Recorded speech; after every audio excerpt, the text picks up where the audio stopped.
Something is coming. Something you've never faced before. The dragons are mine now. Protect our people.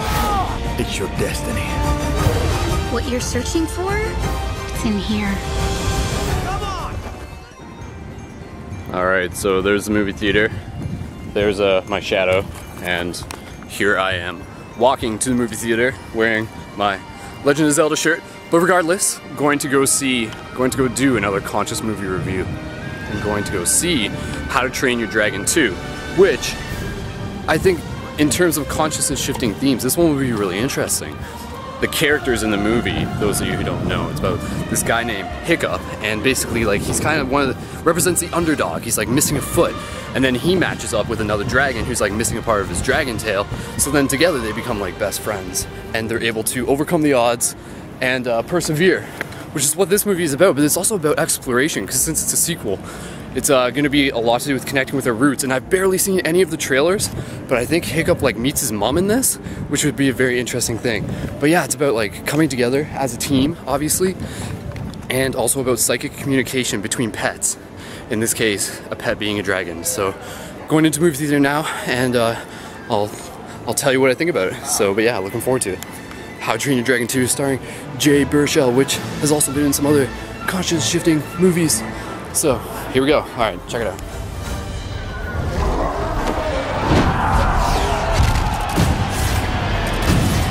Come on, Toothless! Yeah, baby! Dragons and Vikings! Enemies again! Oh! You know that doesn't wash out. Alright, so getting out of How to Train Your Dragon 2, and here's my quick conscious review of it, and I'll try to make it less words, more meaning sort of idea, but definitely this movie delivered. Really, really pleased with what it turned out to be. There were a lot of surprises along the way, and in terms of the shifty themes within it, right off the bat, the dragons in this movie represent the bridge between worlds, and what I mean by that is they represent the bridge between ourselves as humans seeing ourselves as separate from our surroundings, and ourselves as humans seeing ourselves within all of our surroundings. So there's this whole theme within this movie, and those of you who've seen the first one, is a continuation of this whole basic idea that Hiccup, young Hiccup, voiced by Jay Baruchel, who I mentioned, and those of you curious, the movies that I was referring to, like shifty movies, one at least, is The Sorcerer's Apprentice, which is all about like willpower and magic. But anyways, his character Hiccup is a young prince, among other things, who is the first dragon master who in the first movie taught the other young kids how to like ride dragons too, and now like he's older and everything and he's matured, and his father wants him to become the chieftain of the village, which is the whole part of the plot as well. And basically he is showing and living and sharing this relationship of being able to communicate psychically, as it were, but just like through language with the dragons to be able to help live alongside them, which is an awesome part about what this movie is. And then there's this whole conflict where this villain is introduced, and this villain is more about the ego-driven corruption of desire and the quest for power, and he wants to control the dragons, and he hates the dragons, but he's using dragons to like get rid of other dragons. And there's a lot of really amazing things within this movie, let alone like just like the CG graphics of it. The flight animation is super cool. Again, like just there's huge battle scenes in this movie, which like I think is really cool, like on to scale of something you'd see in Lord of the Rings, and just like CG version. So it was really interesting in that sense and really exciting. And along the way there's like some good surprises, and I don't really want to spoil it. I mentioned earlier there is this whole thing where like Hiccup finds his mother, and that in itself was a very interesting part of the movie. A lot to do with the themes of exploring ourselves, finding out who we are, and Hiccup sees himself in as part of his mother, who is also like a dragon master, so to speak, and she like agrees with this idea that like there's one part in the movie, and literally it's just referring to the whole like she sees like the soul, they use the word soul, like of the dragon in the dragon's eyes, sort of thing. So it's teaching the audience how to like see that. And again, like I mentioned, like this idea of being psychic with our pets. I mean, dragons may not be around in the same way anymore, but we still have our pets, our cats and dogs and our other animals. And I've always sort of played with this funny idea that like dogs are just humans in dog form. which I mean, what I mean is that like they are soul within another, any form. We are soul in many forms. And what is really cool about this movie, again, is just like tying in with this idea of the whole namaste, which is so like reoccurring within these themes. And again, the dragon thing goes like, that ties in with the whole like serpent knowledge and stuff like that, like raising of your kundalini. Gotta raise that kundalini, yeah. Like, I think it's more of like a satire meme now, but it's still something. But still, like the raising of the serpent and the whole like mythos and occultism behind that. But serpents and dragons make an awesome thing for this movie. They make an awesome addition to this universe that tells this really cool story of young Hiccup stepping into his role, figuring out who he is. And again, like, it's really interesting just kind of stepping into like continuing upon the review in the sense of like my own relationship to this story.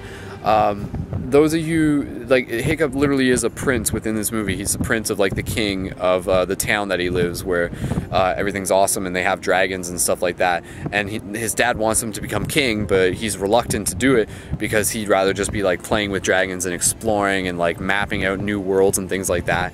So it's about him like stepping into his role and his duty to be able to lead his people, lead with and amongst the people. And for me, it's really interesting because like I try to see, I think it's really interesting when we can see archetypes of ourselves within movies. So this isn't just about me, but for myself, I do often see myself relating to archetypes of characters within movies. I'm just like, hey, you know, like, I'm kind of similar to that character in some ways. Like, I can relate to that.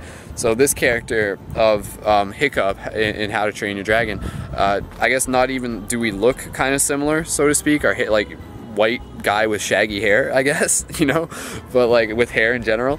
And but there's also like this whole like prince thing, which is just like talking about like this, like, well, for me, hold on, there's like security who's like sketching me out right now. He's probably like wondering what I'm doing, so I just gotta like act cool.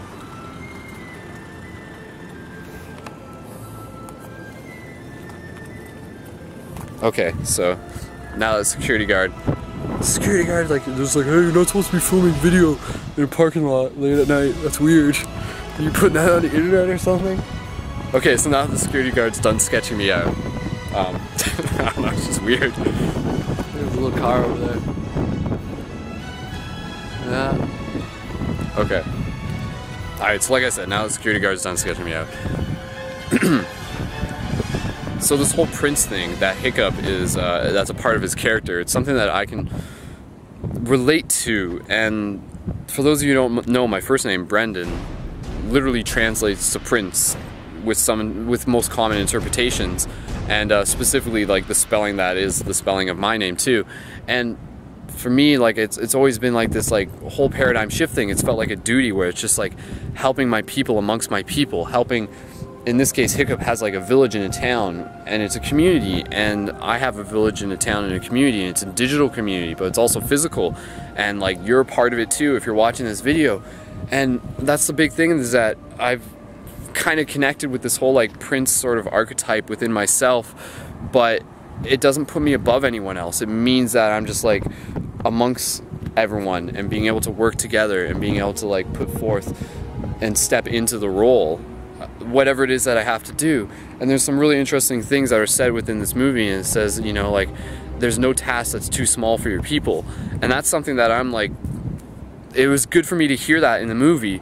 So it's really interesting just for myself to see this movie in that sense. And yeah, and just the whole like being psychic with your pets thing, I think that's an awesome thing. Language existing more than just the verbal language that we commonly use. So the language of like emotions and the language of like gesture and posture. And it creates this ability for interspecies communication, which I think is just, again, a really, really cool idea, and something that people should just be aware of. Be aware of the fact that like so much of the communication that we're sharing with each other and with the world is beyond language in itself. So that was a really cool thing. But yeah, there were a lot of consciousness shifting themes like throughout this movie, for sure. And there's a lot to do with like bravery and courage in this movie, and connecting with his mother was such a huge and important role of it within this movie too. So it was really cool. A lot of like very, very strong representation of the masculine and the feminine within this movie, a very harmonic balance.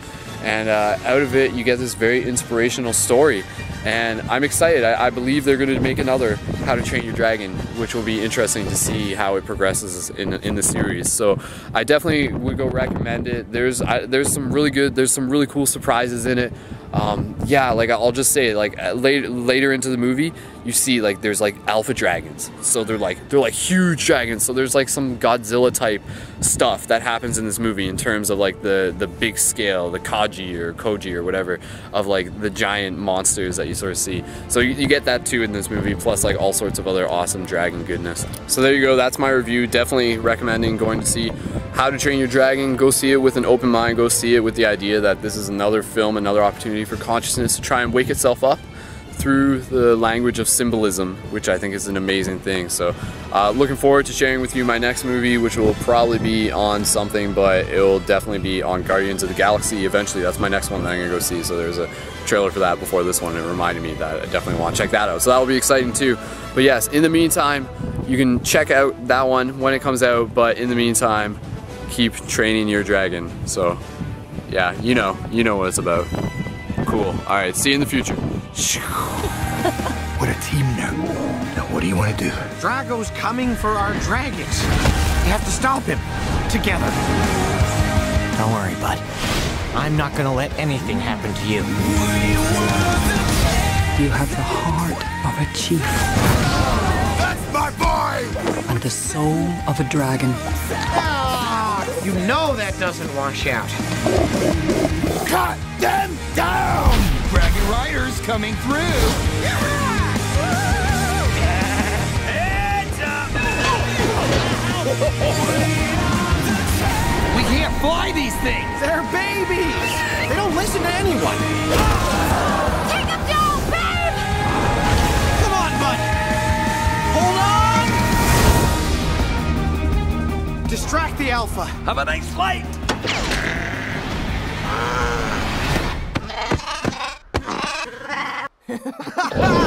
Uh-oh. Yeah, baby!